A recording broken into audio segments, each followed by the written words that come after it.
ஒரு வழியாக கடைசி வந்துடும். நான் உங்கள் பர்சிவல். ஸோ ஏகப்பட்ட அப்டேட்ஸ் எல்லாம் வந்துட்டு இந்த வீடியோவில் ஒன்றும் இல்லை, கொஞ்சம் அப்டேட்ஸ் தான் இருக்குது. அதாவது லாஸ்ட்டாக நீங்கள் பார்த்த வீடியோஸோட இன்றைக்கி வந்துட்டு அப்டேட்ஸ் ரொம்பவே கம்மி தான், ரொம்பவே ட்ரையாக தான் இருக்க போகுது. பட் கிடச்சிருக்க அப்டேட் எல்லாமே வந்துட்டு தாறுமாறான அப்டேட்ஸ். ஓகேவா? ஸோ எல்லாமே வந்துட்டு தரமான அப்டேட்ஸ் தான். ஸோ பேசிக்கிட்டே இருக்கானா டேரெக்டாக வந்துட்டு வீடியோக்குள்ளே போயிடலாம். ஸோ மொதல் அப்டேட் என்ன அப்படின்னா, என்னங்க சொல்லுங்க. அதாவது இந்த மாதிரி தான் முதல்ல எனக்கு பார்க்கும்போது எனக்கும் ஷாக்கிங்காக இருந்துச்சு. அதாவது விராட் கோலியோட பயோபிக்கில் வந்துட்டு நம்ம எஸ்டிஆர் சார், சிலம்பரசன் சாருக்கு வந்துட்டு நடிக்கிறதுல ஏதோ இன்ட்ரெஸ்ட் இருக்கிற மாதிரி இப்போ வந்துட்டு வெளியூர் பேச்சு அடிபட்டுருக்கு. ஓகேவா? பட் எனக்கு என்னமோ அப்படி, அதாவது பயோபிக் எடுக்கிறாங்கங்கிறது வந்துட்டு இந்த அப்டேட் பார்த்தாங்க எனக்கே தெரியுது. பட் நான் பயோபிக் எடுத்து நம்ம எஸ்டிஆர் சார் அதில் நடித்து ரிலீஸ் ஆச்சுன்னா கூட பார்க்குறது கொஞ்சம் நல்லா தான் இருக்கும். ஏன்னா 2 பேருக்குமே உள்ள அட்டிடியூட் பார்க்குறதுக்கு வந்து கொஞ்சம் ஈக்குவலாக தான் இருக்கிற மாதிரி எனக்கு தோணுது. பட் என்னோட கண்ணோட்டத்தில் அப்படி தெரியுதா இல்லைனா அந்த மாதிரி இமேஜின் பண்ணிக்கிறேன்னா எனக்கு தெரில. ஓகேவா? ஸோ இது வந்துட்டு இவங்க 2 அதாவது இந்த பயோபிக்கில் வந்துட்டு நம்ம எஸ்டிஆர் சார் நடித்தார் அப்படின்னா எப்படி இருக்கும் அப்படிங்கிறத வந்துட்டு கமெண்ட்டில் மென்ஷன் பண்ணுங்கள். என்னோட ஒப்பீனியன் படி பார்த்தா நல்லாயிருக்குங்க, நல்லாயிருக்கும். எஸ்டிஆர் சார் வந்துட்டு கம்பேக் கொடுத்தது தான் கொடுத்தாரு. பட் அவர் வந்துட்டு இன்னும் முடியல. ஓகேவா? இன்னும் ஒரு 2 அப்டேட் அவரோட அப்டேட் தான். அதாவது இப்போ அவர் வந்துட்டு கண்டினியூஸாக கொஞ்சம் நாளாகவே பார்த்தீங்க அப்படின்னா அவரோட ஒவ்வொரு செயலுமே வந்துட்டு ரொம்ப ஃபாஸ்ட்டாக இருக்குது. புரியுதா? அவர் பண்ணுறது எல்லாமே அப்படி பவர் பேக்காக கொடுக்குறாரு ஒவ்வொன்றுமே. அந்த விதத்தில் வந்துட்டு இப்போ அவர் கரண்டாக ஒரு விஷயம் ஒன்று பண்ணிருக்காரு. என்ன அப்படின்னா வந்துட்டு ஒரு அவரோட ஓன் பேஸ்டு ஒரு ஆப், அதாவது அவரோட ஒரு ஏஐ பேஸ்ட் ஆப் வந்துட்டு இப்போ கரண்டாக ஒன்று ரெடி பண்ணிட்டுருக்காரு அந்த மாதிரி சொல்கிறாங்க. பட் அந்த ஆப் என்ன பண்ணும், எதுக்காக அந்த ஆப் உருவாக்குறாங்க, அது என்னென்னலாம் தெரியல.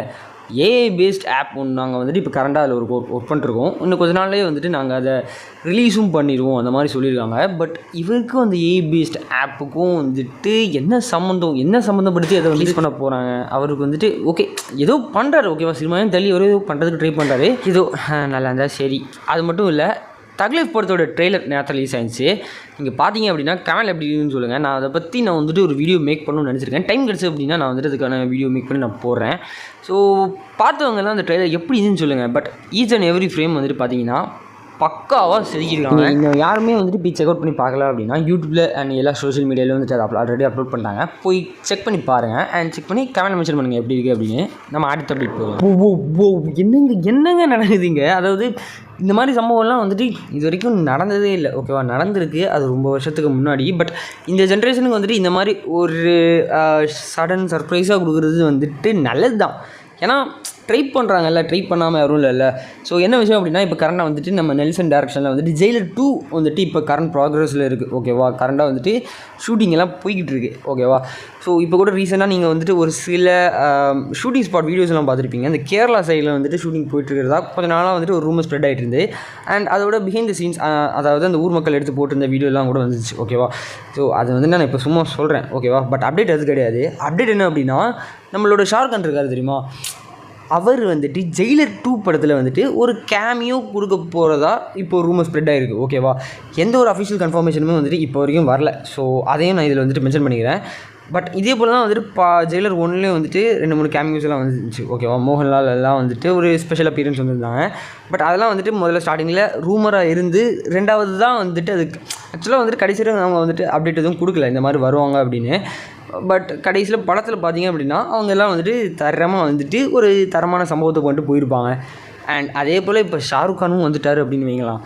மொத்த சினிமாவும் கோலிவுட் சைடு வந்துட்டு திரும்பி பார்ப்போம். பட் ஆல்ரெடி நம்ம அதெல்லாம் பண்ணிட்டோம். பட் இப்போ வந்துட்டு ஷாருக் கான் சார் வந்துட்டு ஜெயிலர் 2ல் ஒரு ஸ்பெஷல் அப்பியரன்ஸ் லீடாக பண்ணிட்டு போனார் அப்படின்னா வாவ், அது வந்துட்டு தாறுமாறாக இருக்கும். அண்ட் இது நல்லாயிருக்கும். ஏன்னா அனிருத் வேறு சும்மாவே தலைவன் வந்துட்டு அப்படியே தாறுமாறாக மியூசிக் போடுவோம். இதுகளை வந்து ஷாருக் கான்லாம் வேறு வந்துட்டு லைட்டாக வந்துட்டு போனார் வைங்களேன், படத்தை அப்படியே தூக்கி விட்டுருவார். இந்த கெஸ்ட் அப்பியரன்ஸுக்கு நீங்கள் எந்த அளவுக்கு வெயிட் பண்ணீங்க அப்படின்னு கமெண்ட் மென்ஷன் பண்ணுங்கள். நம்ம அடுத்த அப்டேட் போயிடும். அண்ட் நெக்ஸ்ட் அப்டேட் என்ன அப்படின்னா வந்துட்டு நம்ம மூக்குத்தி அம்மன் 1 நீங்கள் எல்லாருமே வந்துட்டு பார்த்துருப்பீங்க. ஓகேவா? நம்ம வந்துட்டு ஆர்ஜே பாலாஜி சாரே அந்த படத்தை டைரக்ட் பண்ணி அவரே வந்துட்டு அந்த படத்தில் ஆக்டும் பண்ணியிருப்பார். அண்ட் நயன்தாரா மேம் அந்த படத்தில் வந்துட்டு அம்மன் ரோல் பண்ணியிருப்பாங்க. அண்ட் உள்ளே வந்துட்டு ஏகப்பட்ட நடிகர் பட்டாளங்கள் வந்துட்டு இருந்து அந்த படத்தை சத்தியமாக வேறு மாதிரி படம். பட் என்ன அப்படின்னா அது வந்துட்டு ஓடிடியில் ரிலீஸ் ஆச்சு. ஓகேவா? டேரக்ட் ஓடிடி, அதாவது அந்த டைமில் லாக்டவுன் நினைக்கிறேன். அதனால் அந்த படம் வந்துட்டு டிஸ்னி + ஹாட்ஸ்டாரில் ரிலீஸ் ஆச்சுன்னு நினைக்கிறேன். அண்ட் அதே டைமில் தான் வந்துட்டு சூரரை போற்று படம் ப்ரைமில் ரிலீஸ் ஆச்சு. ஸோ இது ரெண்டுமே பேரலாக ரெண்டுமே வந்துட்டு தேட்ரிக்கல் படமாகும், அந்த அளவுக்கு குவாலிட்டியான ஒரு படம். பட் கொரோனா வந்ததுனால 2 படங்களுமே வந்துட்டு ஓடிடிக்கு புஷ் ஆயிடுச்சு. புரியுதா? ஸோ இப்போ விஷயம் என்ன அப்படின்னா சூரரை போற்று அது வந்துட்டு ஒரு பயோபிக் மாதிரிப்பட்ட படம். ஓகேவா? அதுக்கு பார்ட் 2 வந்துட்டு வர சான்ஸே இல்லை. பட் மூக்குத்தி அம்மன் வந்துட்டு ஒரு கமர்ஷியல் டைப்பான ஃபிலிம், ஓகேவா. இதெல்லாம் எனக்கு தெரியாது, நான் ஜஸ்ட் சும்மா சொல்கிறேன் எனக்கு தெரிஞ்ச மாதிரி, ஓகேவா. அதனால் வந்துட்டு மூக்குத்தி அம்மனுக்கு வந்துட்டு பார்ட் 2 எடுக்கலாம். அண்ட் கொஞ்ச நாள் முன்னாடி வந்துட்டு ஒரு அப்டேட் கொடுத்துருந்தாங்க, ஓகேவா. ஆர்ஜே பாலாஜி வந்துட்டு இப்போ முதல் படத்தை டேரக்ட் பண்ணி எடுத்து அவர் இந்த படத்தில் ஆக்ட் பண்ணியிருப்பார், ஓகேவா, மூக்குத்தி அம்மன் 1ல். பட் மூக்குத்தி அம்மன் 2க்கு வந்துட்டு டேரக்டர் மாற்றிட்டாங்க, ஓகேவா. சுந்தர்சி தான் வந்துட்டு மூக்குத்தி அம்மன் 2க்கு வந்துட்டு டேரக்டர், ஓகேவா. அண்ட் உள்ளே வந்துட்டு இருக்கிற பெரிய பெரிய நடிகர் பட்டாளங்கள்லாம் வந்துட்டு யாருன்னு எனக்கு இப்போ வரைக்கும் தெரில. பட் இப்போ இந்த படத்தில் வந்துட்டு நம்ம ஆல்ரெடி பார்ட் 1ல் வந்துட்டு நம்ம நயன்தாரா மேம் அம்மன் ரோல் பண்ணியிருக்காங்க, ஓகேவா. பட் பார்ட் 2லேயும் வந்துட்டு அம்மன் ரோல் தான் பண்ணுறாங்க. பட் இன்னொரு கேரக்டரும் அவங்க பண்ணுறாங்க, ஓகேவா. அஸ் அ போலீஸ் ஆஃபீஸராக ஒரு கேரக்டர் பண்ணாங்க, ஓகேவா. பட் இது விஷயம் என்ன அப்படின்னா, நீங்கள் வந்துட்டு எங்கேயாவது ஏதாவது ஒரு இடத்துல, அதாவது தமிழ் சினிமாவில் வந்துட்டு நயன்தாரா மேம் வந்துட்டு போலீஸாக பார்த்துருக்கீங்களா? நான் வந்துட்டு நடிக்கவே இல்லைன்னு சொல்லலை, ஓகேவா. நடிச்சிருக்காங்க, இமைக்கா நொடிகள் படம் அண்ட் இன்னும் ஒரு 2-3 படம்லாம் நடிச்சிருக்காங்க, ஓகேவா. பட் என்னதான் இருந்தாலுமே வந்துட்டு அதாவது ரொம்பவே ஒரு கமர்ஷியல் டைப்பில் வந்துட்டு ஒரு போலீஸ் ஆஃபீஸராக நடித்த மாதிரி எனக்கு எங்கேயும் தெரியல. ஜவானில் கூட வந்துட்டு அவங்க போலீஸாக தான் நடிச்சிருக்காங்க. பட் நான் வந்துட்டு இன்னும் என்ன சொல்கிறேன் அப்படின்னா, ஒரு கமர்ஷியல் டைப், அதாவது கேட்டோனில் இது வரைக்கும் அவங்க வந்துட்டு ஒரு இந்த மாதிரி ஒரு படத்தில் வந்துட்டு ஒரு போலீஸ் ஆஃபீஸராக நடித்ததில்லை, ஓகேவா. அந்த மாதிரி நான் சொல்கிறேன். ஸோ அண்ட் சுந்தர்சியானால் வந்துட்டு இந்த படத்துக்கு மியூசிக் டைரக்டர் யார் அப்படின்னா வந்துட்டு நம்ம ஹிப்ஹாப் ஆதி தான் வந்துட்டு இந்த படத்துக்கான மியூசிக் டைரக்டர், ஓகேவா. அண்ட் இது ப்ரொடியூஸ் பண்ணுறது கூட யாருன்னா வந்துட்டு வேல்ஸ் ஃபிலிம் இன்டர்நேஷனல் தான் இந்த படத்தை வந்து ப்ரொடியூஸ் பண்ணுறாங்க. எப்பா இந்த படத்தை வந்துட்டு அவங்க குவாலிட்டியாக கொடுத்தாங்க அப்படின்னா சத்தியமாக சொல்கிறேன், இந்த வருஷத்தோட ஒரு பெரிய பிளாக் பஸ்டர் அந்த படம் இருக்கும் அப்படின்னு. பட் இந்த படம் வந்துட்டு என்றைக்கு ரிலீஸ் ஆகுது அப்படிங்கிறது வந்துட்டு எனக்கு தெரில. இந்த வருஷம் ஷூட்டிங் ஆரம்பிச்சிட்டாங்களா இல்லை இன்னும் ஆரம்பிப்பாங்களான்னு தெரில. அதை பற்றி அப்டேட் கிடச்சிச்சு அப்படின்னா நான் வந்துட்டு இந்த சேனலில் போடுறேன், பார்த்து தெரிஞ்சுக்கோங்க. அண்ட் நம்ம அடுத்த அப்டேட் போகலாம். வாட் என்னங்க நடக்குதுங்க வாட். ஸோ சூர்யா 46 இருக்குது தெரியுமா, அந்த படத்தோட பூஜை செரிமனி, அதாவது பூஜா ஃபங்க்ஷன், பூஜை போடுவாங்கல்ல, அது வந்துட்டு சீக்கிரமாக நடக்கும், ஓகே. எனக்கு கொஞ்ச நாள் நடக்க போகுது. பட் என்னென்னா இது வந்துட்டு எனக்கே புதுசாக இருக்குது. அதாவது வெற்றிமாறனோடு சேர்ந்து இப்போ ஒரு படம் இன்னும் கொஞ்சம் நாளாக ஷூட்டிங் போகிறாங்க. அண்ட் வேறு ஏதோ ஒரு படமும் வந்துட்டு அவரோட லைனப்பில் இருக்குது, ஓகேவா. வேறு ஏதோ ஒரு படம். பட் இது வந்துட்டு எனக்கு புரியலை. இது வந்துட்டு எப்போ கன்ஃபார்ம் ஆச்சுன்னு தெரில, என்ன டேரக்டர்னு தெரில. ரெட்ரோ மமிதா பிஜுவெல்லாம் எப்போங்க உள்ளே வந்தாங்க? ஓகே, பிரச்சனை இல்லை. இப்போ பிரதீப்போட அடுத்த படத்துலேயுமே கூட வந்துட்டு நம்ம மமிதா பிஜு தான் நடிக்கிறாங்க. அண்ட் சூர்யாவோட அடுத்த படத்துலையுமே கூட மமிதா பிஜு தான். ஆனால் எனக்கு வந்துட்டு இப்போ வரைக்கும் பிடிபாடு இல்லை. இதெல்லாம் எப்படி நடக்குது, எந்த கேப்பில் நினச்சின்னு கூட எனக்கு தெரில. பட் ஒழுங்காக நினச்சி அப்படின்னா பக்காவான வரவேற்பு கிடைக்கும், ஓகேவா. இது கரெக்டாக பண்ணிடுங்க. நம்ம அடுத்த அப்டேட் போயிடலாம். அடுத்த 6 வருஷத்துக்கு வந்துட்டு நம்ம அஜித் சார் ஒரு பெரிய கமிட்மெண்ட்டே பண்ணி வச்சுருக்காரு. அதாவது வந்துட்டு அடுத்தடுத்த டேரக்டர்ஸ் கிட்ட வந்துட்டு அவர் வந்துட்டு இப்போ பேசி வச்சுருக்காரு, ஓகேவா. ஸோ கிட்டத்தட்ட வந்துட்டு 4 டேரக்டர்ஸ் கிட்ட அடுத்தடுத்து படம் பண்ணுறதுக்கான பேச்சுவார்த்தை இப்போ தான் வந்துட்டு ரீசெண்டாக முடிஞ்சிருக்கு. ஸோ நீங்கள் அடுத்த 6 வருஷத்துக்கு வந்துட்டு அஜித் சாரோட படத்தை வந்துட்டு அப்படியே புரிதாக்கலாம். அதாவது பழைய அஜித் சாரோட அந்த ஒரு கெத்தான ஸ்க்ரீன் ப்ரெசன்ஸை வந்துட்டு நீங்கள் இனிமேல் பார்க்கலாம், அந்த மாதிரி வந்துட்டு மென்ஷன் பண்ணியிருக்காங்க. பார்ப்போம் என்ன நடக்குதுன்னு வந்துட்டு படம் பார்த்தா தான் தெரியும். ஸோ அடுத்த அப்டேட் போகலாம். அடுத்த அப்டேட் வந்துட்டு அது ஹாலிவுட் அப்டேட், ஓகேவா. ஸோ அதை வந்துட்டு நான் திட்டவட்டமாக சொல்லிடுறேன். ஸோ பேட்மேன் 2 இருக்குது தெரியுமா, அந்த பேட்மேன் 2 படத்தோட ஸ்கிரிப்ட் வந்துட்டு இப்போ ஆல்மோஸ்ட் டன் ஆயிடுச்சு, புரியுதா. டோட்டலாகவே முடிஞ்சிருச்சு.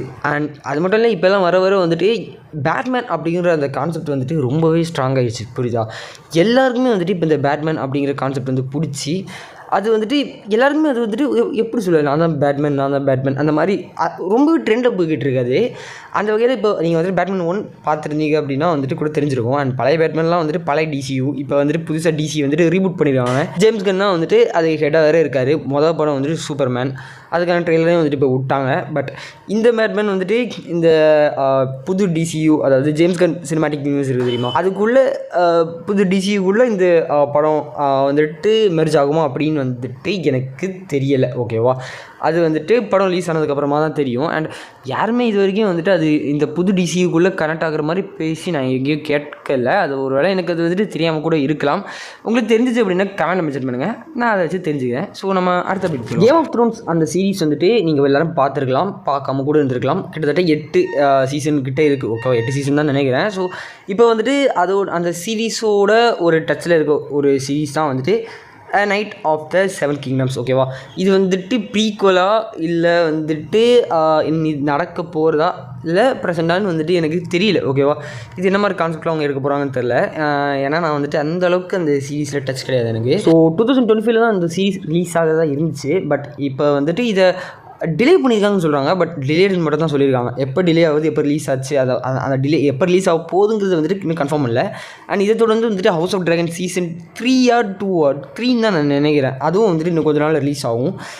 பட் நான் அதை வந்துட்டு சும்மா சொல்கிறேன், ஓகேவா. சீசன் 3 கண்டிப்பாக வரும், ஓகேவா. அதை நான் சொல்லிக்கிறேன் இந்த இடத்துல.